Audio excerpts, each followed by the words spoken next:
Congrats to both of you. இன்னைக்கு உங்க நடிப்பு ரொம்ப பிரமாதம். நீங்க 2 பேரும் சேர்ந்து என் கற்பனைக்கு உயிர் கொடுத்துட்டீங்க. நீ ஆட்டி வைக்கிற, நாங்க ஆடுறோம். இன்னைக்கு கிடைச்ச அத்தனை பாராட்டுகளுக்கு சொந்தக்காரன் நீதான். அது என்னமோ முரளி, உங்க கவிதைகளை சொல்லும் போதே மனசுல வீரம் பிறக்குது. தேங்க்யூ. வெறும் வார்த்தைகளால நான் கவிதை எழுதுறதே இல்லை. என்னுடைய உள்ளத்து உணர்ச்சிகளை தான் கவிதையா வடிக்கிறேன். ஒரு உண்மையான கவிஞங்கிறவன் சத்தியத்தின் சுரூபமா இருக்கணும். தன்னோட எழுத்துக்களை வரிக்கு வரி விடாம வாழ்க்கையில கடைப்பிடிக்கணுங்கிறது தான் என்னுடைய லட்சியம். அந்த லட்சியத்துல இருந்து என்னைக்காவது நான் விலகி போனா நீங்க 2 பேரும் தயங்காம எனக்கு சுட்டி காட்டணும், என்னை தட்டி கேட்கணும். என்ன முரளி இப்படி எல்லாம் பேசிக்கிட்டேன்? புரட்சியும் புதுமையும் உங்க ரத்தத்துல ஊறிப்போன விஷயம். அதை உங்களாலேயே கடைபிடிக்க முடியலன்னா இந்த உலகத்துல வேற யாரால முடியும்? Kind of Radha.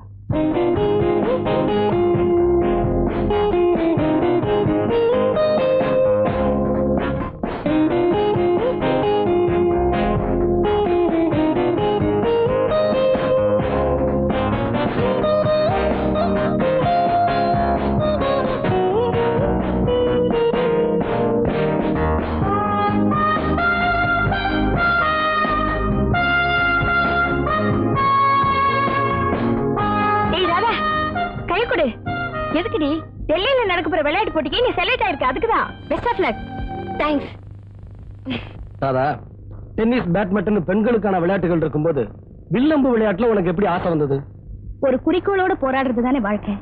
அந்த குறிக்கோள் கூர்மையா இருக்கணும்னா அதுக்கு உதாரணம் அம்பு தானே. அதனாலதான் அதை விரும்பி கத்துக்கிட்டேன். இத பாருங்க ராஜா, நிச்சயமா ஒரு நாள் அந்த வில்லம்பு எனக்கு பயன்படதான் போகுது. என்ன பாருங்க. புரட்சி கவிஞருக்கு பொண்டாட்டியாக போறேன்ல, அதான் பேச்சுல புரட்சியோட அடிக்குது. பை தி வே, நான் சொல்ல மறந்துட்டேன். நான் எஸ்ஐயா செலக்ட் ஆயிருக்கேன். Very soon I will be a police officer. Really? என்ன ராஜா, இந்த சந்தோஷமான விஷயத்தை இவ்வளவு லேட்டா சொல்றீங்க? நேத்து தான் எனக்கு ஆர்டரே வந்துச்சு.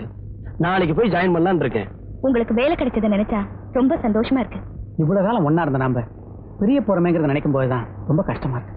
உங்களுக்கு என்ன, நீங்க 2 பேரும் ஹாப்பியா கல்யாணம் பண்ணிக்க போறீங்க, குழந்தை குட்டிகளை பெத்துக்கிட்டு ஜாலியா இருக்க போறீங்க. அப்புறம் எங்க ஞாபகம் வரப்போகுது?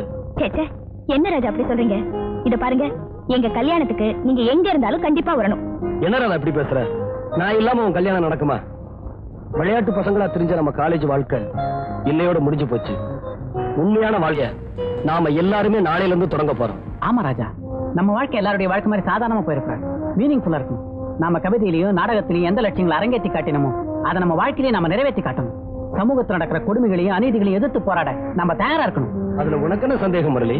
அநீதியை ஒழிக்க ராதா கையில அம்பு இருக்கு, உன் கையில சட்டம் இருக்கு. நான் தான் எம்டி ஹேண்டடா அலைய போறேன். எங்க 2 பேர் கையில இருக்கிறத விட பலமான ஆயுதம் பேனா உங்ககிட்ட தான்டா இருக்கு. என்னுடைய பலம் பேனா மட்டும் இல்லடா, உன்ன மாதிரி நல்ல ஃப்ரெண்ட்ஸும் தான். எந்த லட்சியங்கள் நம்ம எல்லாம் ஒண்ணு சேர்த்ததோ அந்த லட்சியங்களுக்காக நம்ம வாழ்ந்து காட்டுவோம்.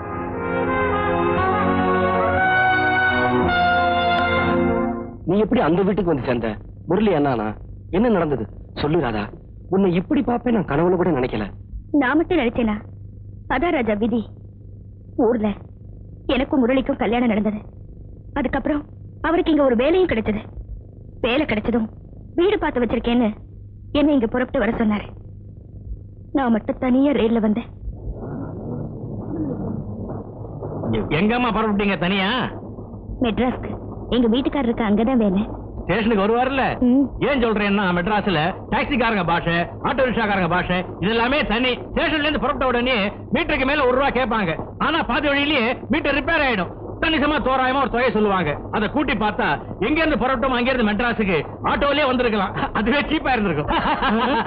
இந்தாப்பா மெதுவா சரிப்பா, அதிர்ச்சியில வண்டியை கவுந்தர போகுது. Ticket please.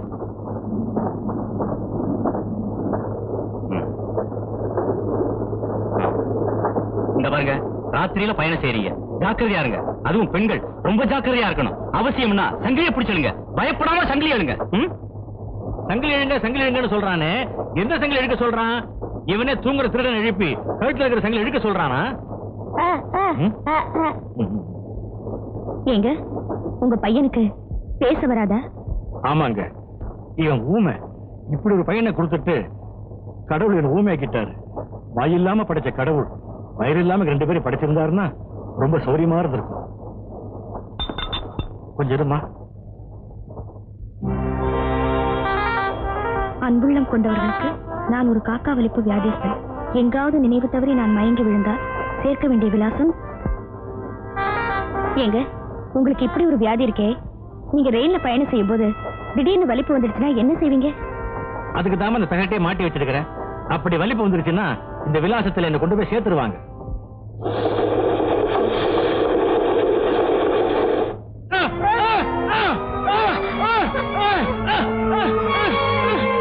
அன்னைக்கு ராத்திரி அவர் காக்கா வலிப்புல துடிக்க ஆரம்பிச்சாரு. ஆனா ட்ரெயின்ல இருந்த யாருமே அதை பத்தி கவலைப்படல. கொஞ்ச நேரத்துல ஸ்டேஷன் வந்துருச்சு. அவர் அவரோட விலாசத்துல இருக்கும்படி கம்பார்ட்மெண்ட்ல உள்ள எல்லார்கிட்டையும் கெஞ்சினேன். யாருமே அதை பத்தி பொருட்படுத்தாம போயிட்டாங்க. அவரை பத்திரமா கொண்டு போய் சேர்க்க வேண்டிய பொறுப்பு என்னுடையதாயிடுச்சு.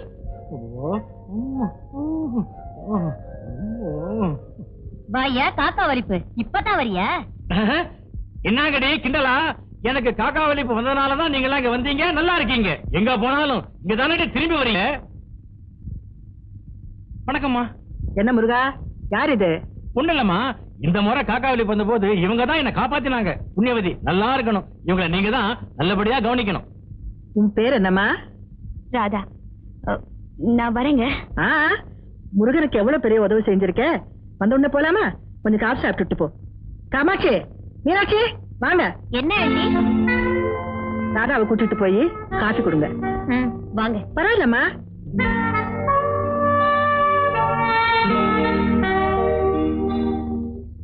ஏண்டா முருகா, உங்ககிட்ட மட்டும் உள்ள அழகான பொண்ணுங்க எப்படிடா மாத்துறாங்க?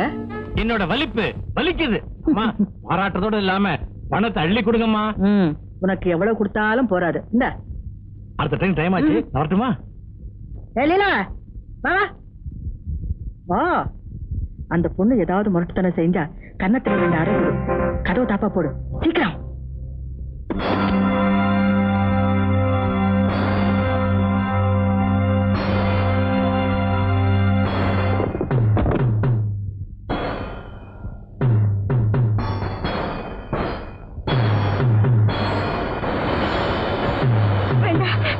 என்ன விட்டுருங்க.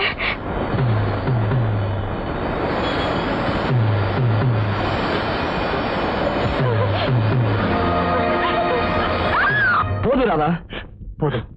இதுக்கு மேல சொல்லாத. அதனாலதான் நான் மானம் இழந்தவங்கிற விஷயம் வெளியே தெரியறதுக்கு முன்னாடியே சாகணுங்கிற முடிவுக்கு வந்தேன்.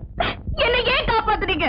ராதா, சாவு ஒண்ணுதான் எந்த சங்கடத்துக்கும் முடிவுன்னு நினைக்கிறது கோழத்தனம். உன் புருஷன் இதே உள்ளவன். உண்மை தெரிஞ்சா கண்டிப்பா உன்னை வாழ வைப்பான். அவனை எனக்கு நல்லாவே தெரியும். வா. என்ன மன்னிச்சுக்க ராஜா. இவ்வளவு நடந்ததுக்கு அப்புறமும் இவளை ஏத்துக்கிறதுக்கு நான் ஒண்ணும் மகாத்மா இல்ல, சாதாரண மனுஷன். முரளி, இவளோட வாழ்க்கை வீணாயிடக்கூடாதுன்னு பாக்குற நீ இவளை ஏத்துக்கிட்டா என்னோட வாழ்க்கை என்ன அவன் கொஞ்சமாவது யோசிச்சு பாத்தியா? நாளைக்கு நாங்க 2 பேரும் ரோட்ல நடந்து போனா கெட்டு போனவருடைய புருஷன் போறான் பாருன்னு என்ன பார்த்து இந்த உலகம் காரி துப்பாது. நீ தப்பா சொல்ற முரளி.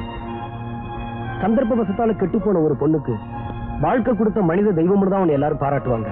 தயவு செஞ்சு மனிதாபிமானத்தோட இவன் நிலைமையை பத்தி யோசிச்சு ஒரு முடிவுக்கு முரளி. அவசரப்படாத. மனிதாபிமானம், தியாகம் இதெல்லாம் மத்தவங்களுக்கு உபதேசம் பண்ணத்தான், நமக்கு இல்ல. அப்படின்னா வார்த்தைக்கு வார்த்தை சமுதாய சீர்திருத்தம் லட்சியம்னு கவிதையை எழுதி தள்ளினையே, அதுக்கு என்ன அர்த்தம்? பூவர் பாய், அந்த கிறுக்கல கேக்குறியா? மாடா நாட் மாதிரி கவிதைகளுக்கு மவுஸ் வந்தது, அதுவும் புரட்சி கவிதைகளுக்கு ரொம்ப நல்ல மார்க்கெட். அதனால சீர்திருத்த கவிதைகளா எழுதினேன். பணம், புகழ், செல்வாக்கு அத்தனையும் சம்பாரிச்சேன். என்ன பொறுத்த வரைக்கும் கவிதைங்கிறது குறைஞ்ச முதலீட்டுல நிறைய லாபம் தர ஒரு தொழில், அவ்வளவுதான். இந்த தலைமுறையை பெருமைப்படுத்த வந்த பெரிய கவிஞன் உன்னை பத்தி எடை போட்ட பாரு. அது எங்க தப்புடா? எங்க தப்பு? நீ ஒரு மனதில்லாத மிருகம். மனசாட்சி இல்லாதவன் தெரிஞ்சுக்கிட்டல, அப்புறம் ஏன் அனாவசியமா நிக்கிற? போறேன்டா, போறேன்.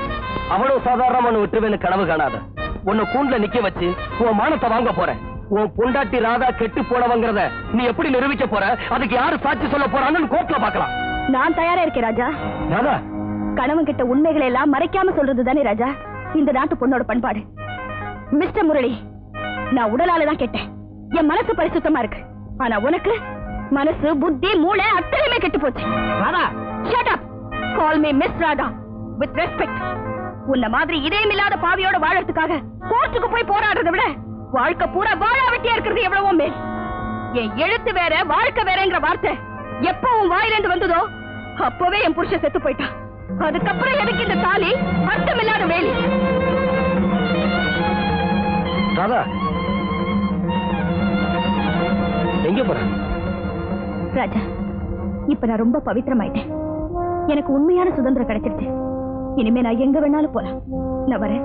ராதா, ஒரு முரளியை வச்சு இந்த உலகத்தையே தப்பா இடம் போட்டுறாத. என்ன உன் நண்பனா நினைச்சா என் வீட்டுல நீ தாராளமா தங்கலாம்.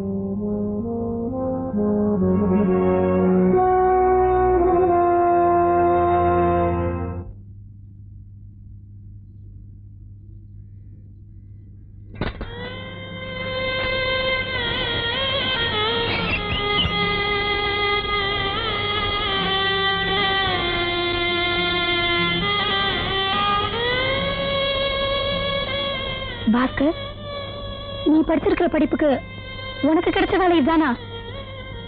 இல்ல கஸ்தூரி, நான் படிச்ச படிப்பு எனக்கு கொடுத்த தண்டனை இது. அன்னைக்கு உங்க அம்மா கிட்ட பெரிய வேலை கிடைச்சிருக்கிறதா சொன்னீங்க, அது பொய் தானே? நான் சாகிறது போதாதா, உண்மையை சொல்லி அவங்களையுமா சாகடிக்கணும்? படிக்காம போயிட்டுமேனே முன்னெல்லாம் அடிக்கடி நான் வருத்தப்படுவேன். இப்போ உன்னை பார்க்கும்போதுதான் படிக்கிறதுக்கு நேரத்தை வீணாக்காம எவ்வளவு பெரிய புத்திசாலித்தனம்னு தெரியுது. கஸ்தூரி, நான் இப்படி ரிக்ஷா ஓட்டி பழிச்சுக்கிட்டு இருக்கேன்னு மறந்து கூட எங்க அம்மா கிட்ட சொல்லிடாத. ஏன்? ஏதோ பெரிய ஆபீசரா நான் வரப்போறேங்கிற நம்பிக்கையில எங்க அம்மா எவ்வளவோ கஷ்டப்பட்டு என்ன படிக்க வச்சாங்க. இந்த கோலத்துல அவங்க என்ன பார்த்தாங்கன்னா அதுக்கப்புறம் ஒரு நிமிஷம் கூட உயிரோட இருக்க மாட்டாங்க. என் படிப்பு தான் அவங்களை சந்தோஷமா வாழ வைக்கல. அட்லீஸ்ட் இந்த பொய்யாவது அவங்கள சந்தோஷப்படுத்தட்டும்.